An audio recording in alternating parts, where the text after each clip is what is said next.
¿Cómo era estar embarazada en tiempos de Jesús, hace ya 2000 años? Sin análisis de laboratorio, sin hospitales, sin anestesia y sin ninguna garantía de supervivencia. El embarazo no era simplemente una temporada de espera, sino un periodo de incertidumbre real y palpable.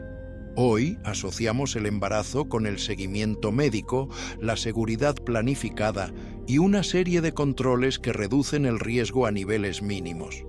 En el primer siglo, cada nuevo hijo representaba al mismo tiempo esperanza y riesgo concreto. Las parteras experimentadas ocupaban el papel que hoy asignamos a los médicos, mientras las hierbas, la tradición oral y el conocimiento acumulado reemplazaban cualquier forma de ciencia moderna. Cada nacimiento tenía lugar dentro de casas sencillas, bajo la luz temblorosa de lámparas de aceite, rodeado de mujeres, silencio tenso y oración. Fue precisamente en ese mundo donde el Hijo de Dios eligió entrar. En este video vamos a reconstruir cómo funcionaba el embarazo en aquel tiempo y a entender el peso histórico que hay detrás de los pasajes bíblicos que muchas veces leemos sin detenernos a notar. En tiempos de Jesús, el embarazo no comenzaba con una confirmación inmediata. No había pruebas, no había indicadores de laboratorio, ni ningún método objetivo que pudiera ofrecer certeza rápida. La incertidumbre era parte del proceso. El primer indicio era habitualmente la ausencia del ciclo menstrual, pero los ciclos podían variar por muchas razones, especialmente en un contexto de alimentación irregular y trabajo físico intenso. La sospecha surgía lentamente, casi con timidez. Pasaban días, luego semanas. El cuerpo tenía que hablar antes de que cualquier conclusión pudiera aceptarse con confianza. Esa espera entre la primera sospecha y la certeza tenía una textura particular. No era solo física, era también emocional y espiritual. Una mujer que comenzaba a sospechar que estaba embarazada no lo anunciaba de inmediato, lo guardaba, lo sostenía internamente mientras el tiempo avanzaba y las señales se confirmaban o se desvanecían. Esa contención no era frialdad, era prudencia aprendida. En un mundo donde los embarazos tempranos a menudo se interrumpían sin ninguna intervención, anunciar demasiado pronto podía generar una alegría que luego tuviera que ser revocada con dolor. Por eso la discreción era parte de la cultura del embarazo. No era secreto por vergüenza, era silencio por cuidado, sin instrumentos ni exámenes, y la observación atenta era el único recurso disponible. Una mujer notaba cambios sutiles que nadie más podía identificar con precisión. Náuseas en las primeras horas de la mañana, cansancio inusual después de las tareas habituales, sensibilidad en el pecho, cambios en el apetito o en la manera de percibir los olores. Ninguna de esas señales era concluyente por sí sola. Pero a medida que se acumulaban, la posibilidad tomaba forma. El cuerpo se convertía en el único indicador confiable y su interpretación requería experiencia vivida. El conocimiento sobre el cuerpo femenino que circulaba entre las mujeres de aquella época era vasto y específico, aunque nunca fue escrito en ningún libro que hayamos conservado. Se transmitía en la conversación privada entre una madre y su hija en las noches junto al telar, en los momentos de trabajo compartido junto al pozo o al horno. Una niña que crecía en ese ambiente ya sabía, antes de llegar a la edad del matrimonio, cómo era el proceso del embarazo, qué señales debía observar, qué hierbas podían aliviar las náuseas, qué posición facilitaba el parto. No era educación formal, era transmisión de vida de una generación a la siguiente. Ese saber era poder en el sentido más real de la palabra, el poder de sobrevivir, de proteger y de acompañar. Una mujer que lo poseía podía ayudar a otras a través de los momentos más peligrosos de su vida. Una mujer que no lo poseía llegaba a esos momentos más vulnerable, más dependiente de la ayuda de quienes sí lo tenían. La red de conocimiento femenino no era un complemento de la comunidad, era uno de sus sistemas de soporte más fundamentales, operando en silencio y sin reconocimiento oficial, pero sosteniendo la vida de generación en generación. Las niñas que crecían en familias numerosas habían presenciado embarazos desde pequeñas. Habían escuchado el trabajo de parto desde la habitación de al lado. Habían visto cómo las mujeres adultas cuidaban a recién nacidos. Habían aprendido a distinguir el llanto de un bebé con hambre del llanto de un bebé con dolor.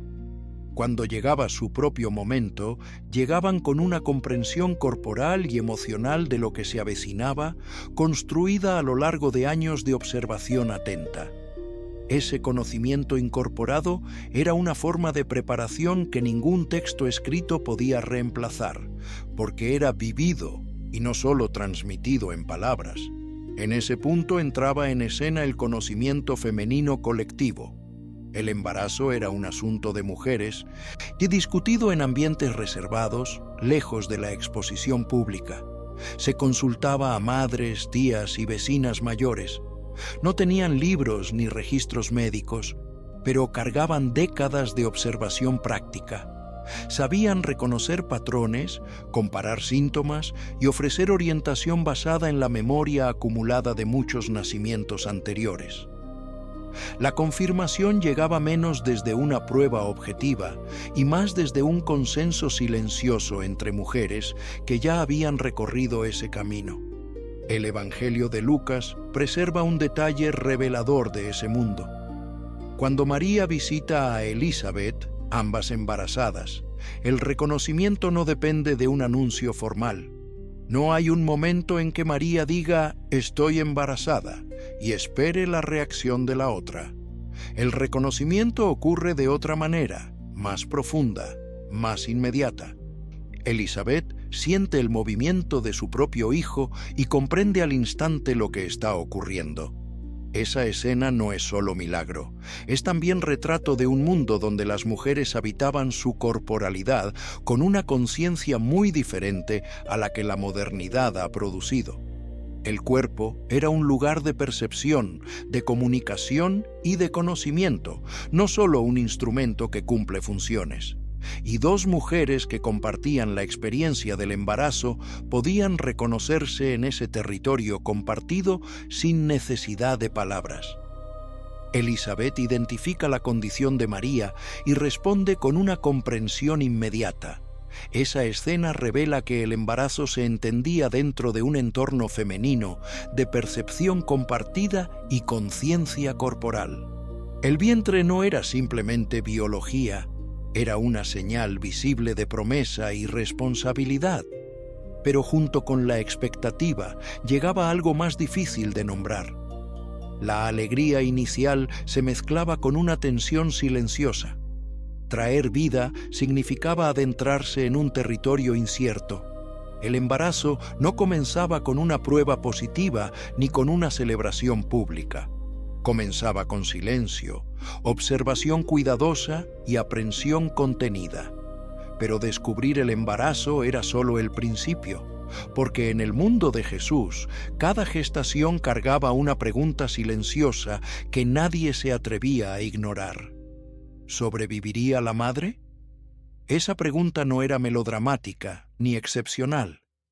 Era la pregunta real que acompañaba cada embarazo, formulada o no en voz alta, presente o no en las conversaciones directas.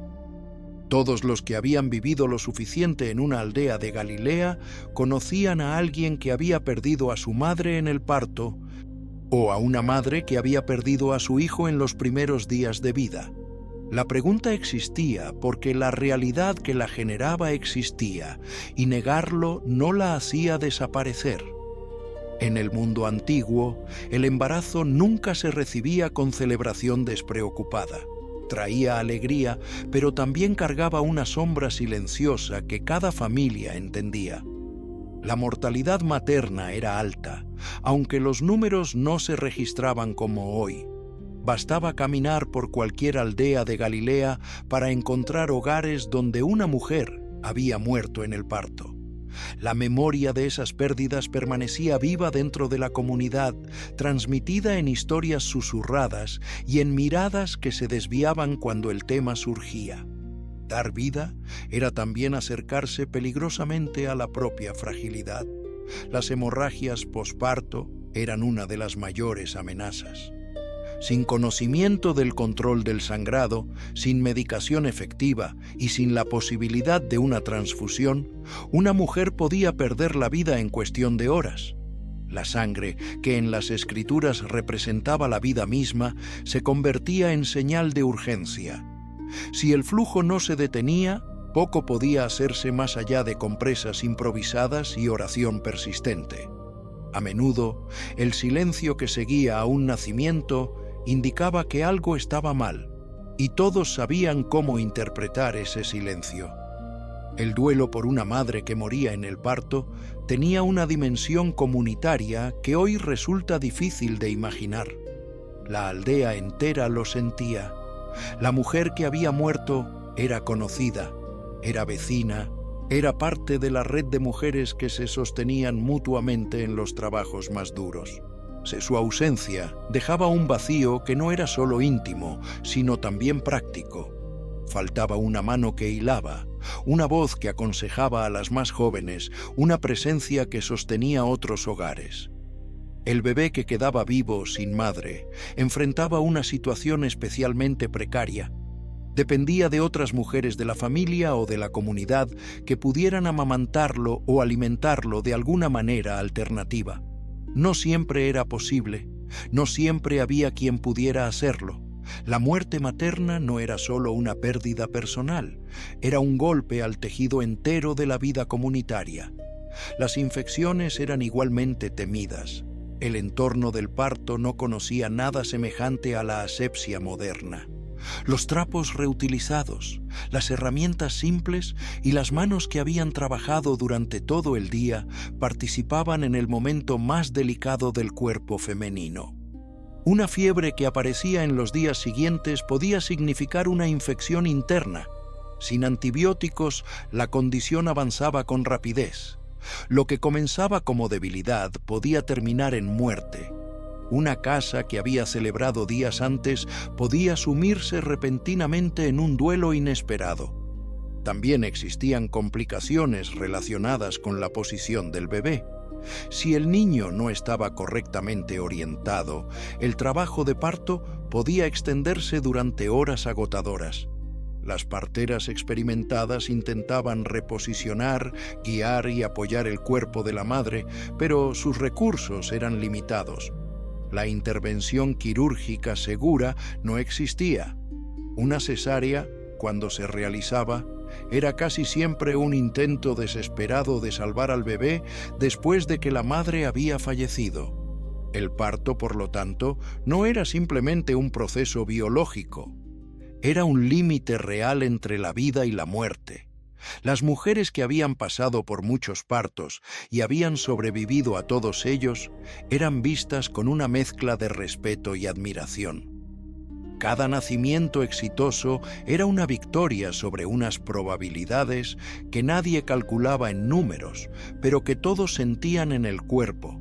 Y las mujeres que habían perdido hijos o que habían estado a punto de morir en el parto cargaban esa experiencia de una manera que transformaba su manera de ver la vida. Habían cruzado un límite que no todo el mundo cruzaba y habían regresado. Eso les daba una perspectiva sobre la fragilidad y el valor de la vida que no podía adquirirse de ninguna otra manera. Es en ese contexto donde las palabras registradas en el Evangelio de Juan adquieren profundidad histórica.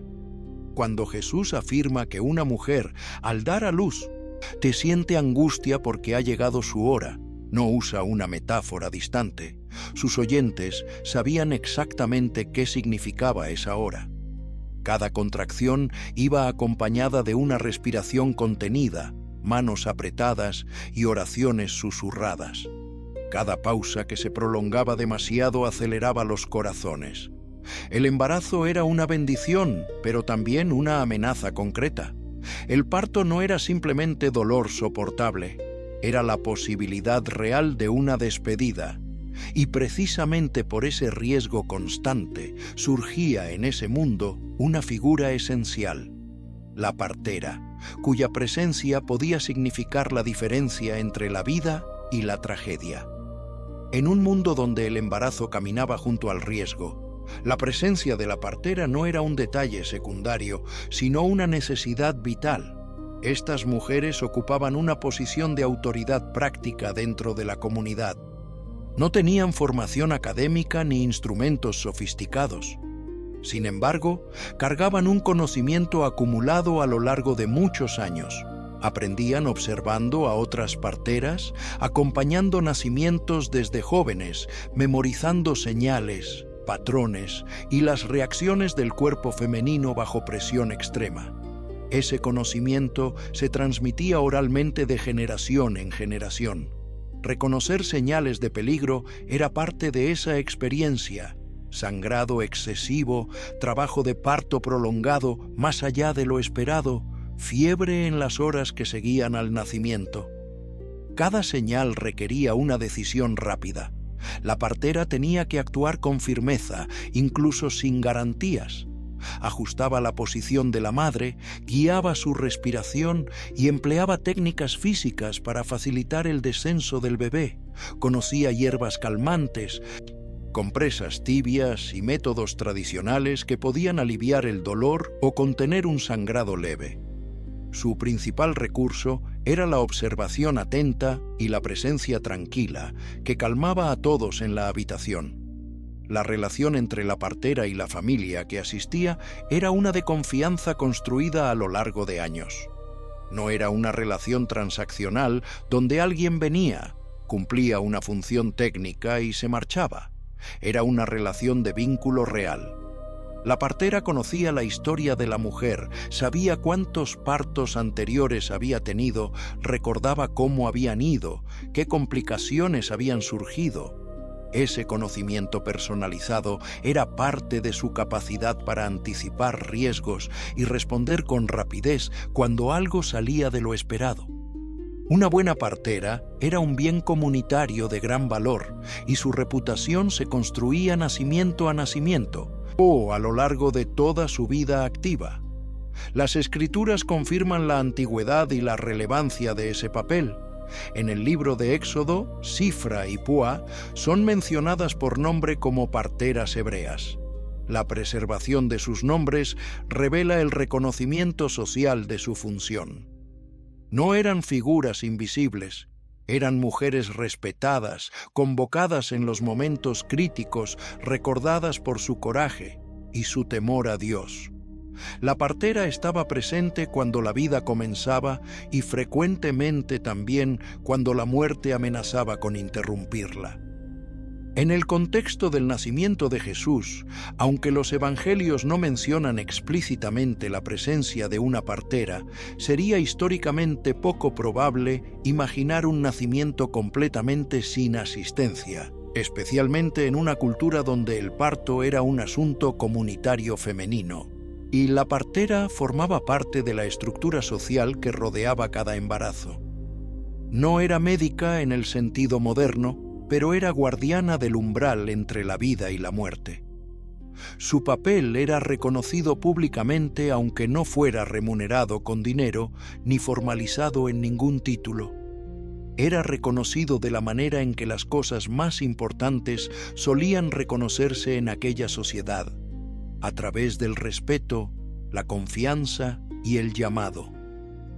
Cuando una mujer entraba en trabajo de parto, la primera persona que se buscaba, antes de cualquier otra, era la partera de confianza.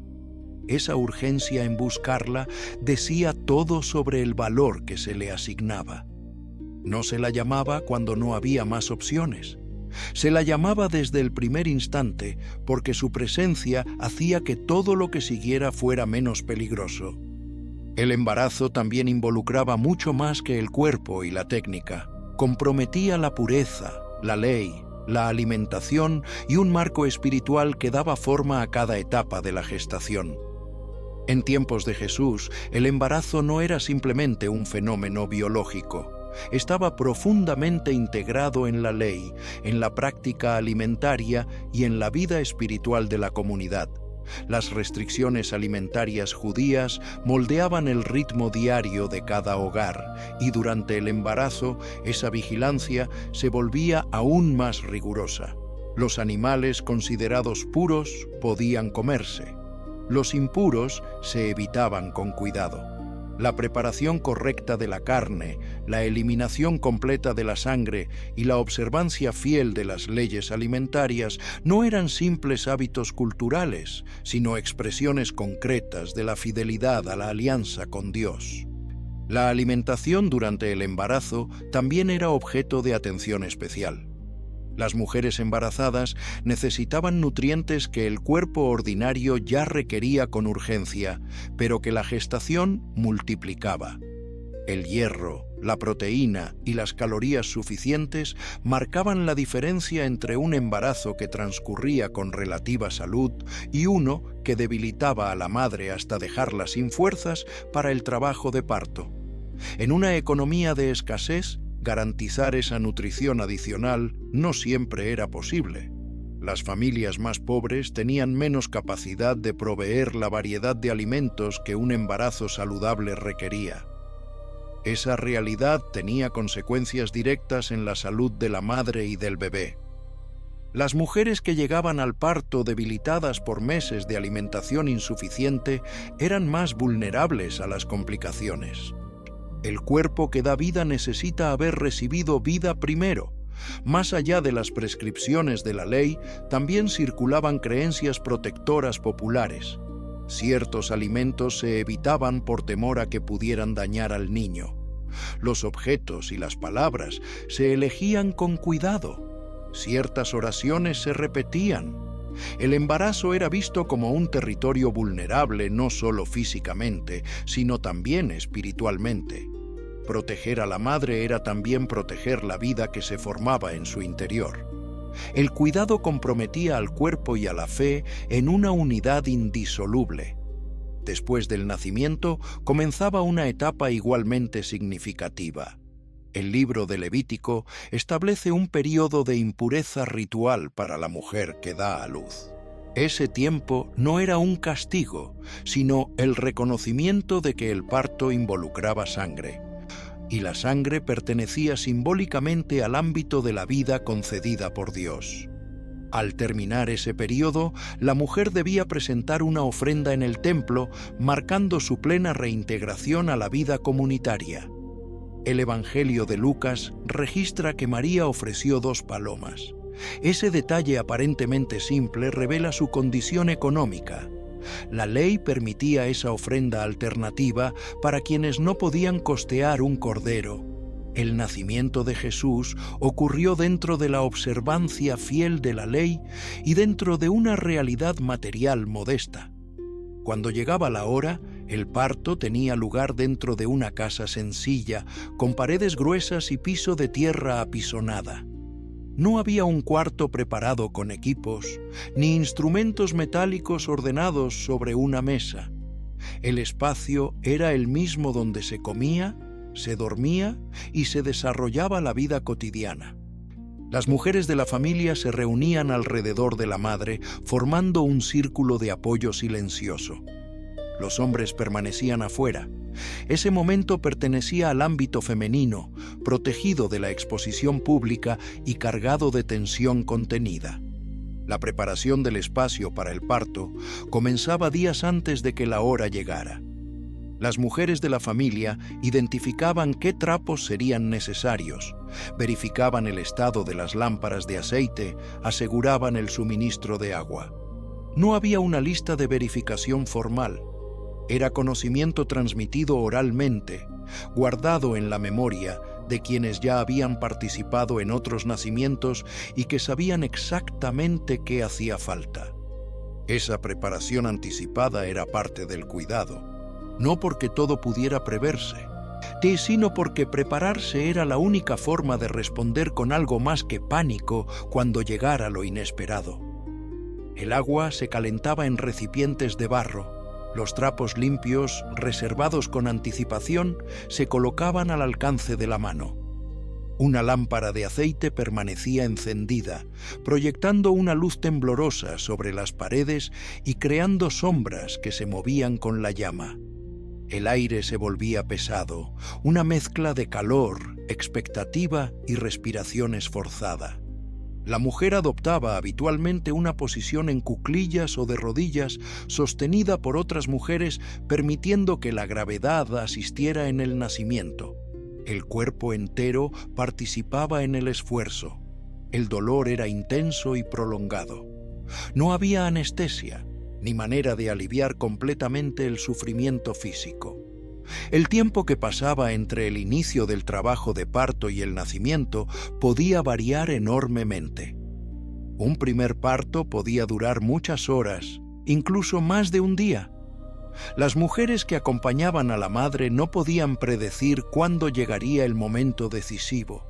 Tenían que estar presentes y alertas durante todo ese tiempo, sin saber si faltaban minutos u horas. Esa espera prolongada tenía su propio peso. El cansancio se acumulaba. La tensión no cedía. Cada nueva contracción era evaluada en busca de señales de progreso. Cada respiro entre contracciones era aprovechado para que la madre descansara lo poco que podía. La resistencia de las mujeres que acompañaban un parto era tan importante como sus conocimientos técnicos. No bastaba saber qué hacer, había que tener la fortaleza para estar presente el tiempo que fuera necesario. Las contracciones llegaban en oleadas, interrumpidas por pausas demasiado breves para ofrecer descanso real. Entre cada contracción se murmuraban oraciones, se aferraban manos, los ojos buscaban señales de avance. El silencio podía ser más angustiante que los gritos. Cada minuto cargaba incertidumbre, y entonces, finalmente, el llanto. El primer sonido del recién nacido era más que emoción, era confirmación de supervivencia. Significaba que el bebé respiraba, que el parto había cruzado el umbral más peligroso. Con frecuencia, toda la casa solo se relajaba en ese instante. La vida había prevalecido, al menos por ahora. Es en ese escenario donde el Evangelio de Lucas describe el nacimiento de Jesús. No se menciona ninguna estructura especial, asistencia médica ni condiciones diferenciadas. María da a luz en un entorno improvisado. Se envuelve al niño en pañales y lo coloca en un pesebre. El establo no era una escena romántica. Era una solución de emergencia, un espacio destinado a los animales, adaptado para recibir a una mujer en trabajo de parto. Cuando Jesús habló después del dolor del parto que se convierte en alegría, hablaba de algo conocido, vivido y comprendido por todos quienes lo rodeaban. Sus palabras nacían de la realidad concreta. Cristo entró plenamente en la fragilidad humana para redimirla desde adentro. Pero el nacimiento no terminaba el peligro. Los primeros días de vida eran tan frágiles como las horas que los habían precedido. Después del parto, la tensión no desaparecía, solo cambiaba de forma. La mujer entraba en un período de separación ritual según lo establecido por la ley, que manteniéndose alejada de las actividades públicas durante un tiempo determinado. Esa separación no significaba rechazo, sino el reconocimiento de que su cuerpo había atravesado un evento extremo. El período de separación ritual no era vivido como un aislamiento solitario. Otras mujeres de la familia y de la comunidad cercana acompañaban a la madre durante esas semanas. Le traían comida, le ayudaban con las tareas que ella no podía realizar, cuidaban a los hijos mayores para que ella pudiera descansar. Ese acompañamiento no era formalizado en ningún reglamento. Era simplemente lo que se hacía, lo que siempre se había hecho, lo que todas esperaban recibir cuando llegara su turno. La red de mujeres no era un detalle periférico de la vida comunitaria, era uno de sus pilares más concretos y más esenciales. Mientras tanto, la recuperación física era lenta e incierta. El cuerpo necesitaba sanar, recuperar fuerzas y adaptarse a una nueva rutina marcada por la vigilancia constante. Las semanas que seguían al parto eran un tiempo de transición donde la madre debía encontrar el equilibrio entre su propia necesidad de descanso y las demandas del recién nacido que no podían postergarse. Ese equilibrio era difícil incluso en las mejores condiciones. En condiciones de escasez, con otros hijos que también requerían atención y con las tareas domésticas que no se detenían porque hubiera un bebé nuevo en la casa, era todavía más exigente. La resistencia de esas mujeres no era pasiva, era activa, construida día a día. El primer llanto del recién nacido que había sobrevivido el parto era también el inicio de una nueva fase de dependencia total y vigilancia constante. El bebé que respiraba todavía tenía que ganar peso, resistir las fiebres frecuentes, superar las diarreas que podían deshidratarlo en cuestión de horas, sobrevivir los gusanos intestinales que eran endémicos en aquel entorno. Las primeras semanas eran las más frágiles de todas. Los bebés que morían en esos días dejaban a las familias en un duelo difícil de expresar y difícil de superar, porque esa muerte llegaba tan cerca del milagro del nacimiento que la alegría y el dolor quedaban confundidos. La lactancia comenzaba casi de inmediato y a menudo se prolongaba durante meses, a veces años. La leche materna era la principal fuente de supervivencia del bebé y su ausencia podía ser fatal. No había fórmulas sustitutivas ni alternativas seguras. La fragilidad del recién nacido era visible. La mortalidad en los primeros meses de vida era alta. Cada fiebre, cada dificultad para respirar, cada señal de debilidad despertaba un miedo silencioso. Un recién nacido no era una garantía de crecimiento, era una esperanza vulnerable. Las Escrituras declaran en el Salmo 127 que los hijos son herencia del Señor. Esa afirmación no era abstracta. En un mundo sin seguridad social, los hijos representaban la continuidad familiar, la fuerza de trabajo futura y la protección en la vejez. Crecer significaba contribuir a la supervivencia del clan. Aún así, cada niño que superaba los primeros años era visto como un sobreviviente. La maternidad se convertía en resistencia diaria sostenida por disciplina, cuidado y fe. No había días libres, no había pausas negociadas, no había turnos compartidos con una infraestructura de apoyo institucional. La madre era la primera en despertarse y la última en acostarse. Era quien vigilaba la respiración del recién nacido en la noche, quien detectaba la fiebre antes de que se convirtiera en una crisis, quien ajustaba la alimentación cuando las señales del bebé indicaban que algo no estaba bien. Ese conocimiento no venía de manuales ni de consultas con especialistas. Venía de la atención constante y del amor que afinaba los sentidos hasta hacerlos capaces de notar lo que nadie más notaba. La fe era parte inseparable de ese cuidado. Las oraciones que acompañaban el embarazo no terminaban con el parto. Continuaban durante los primeros meses de vida del bebé, durante los primeros años, durante cada etapa que traía sus propios riesgos. Pedir a Dios por la vida del hijo era una práctica tan cotidiana como preparar la comida o lavar la ropa.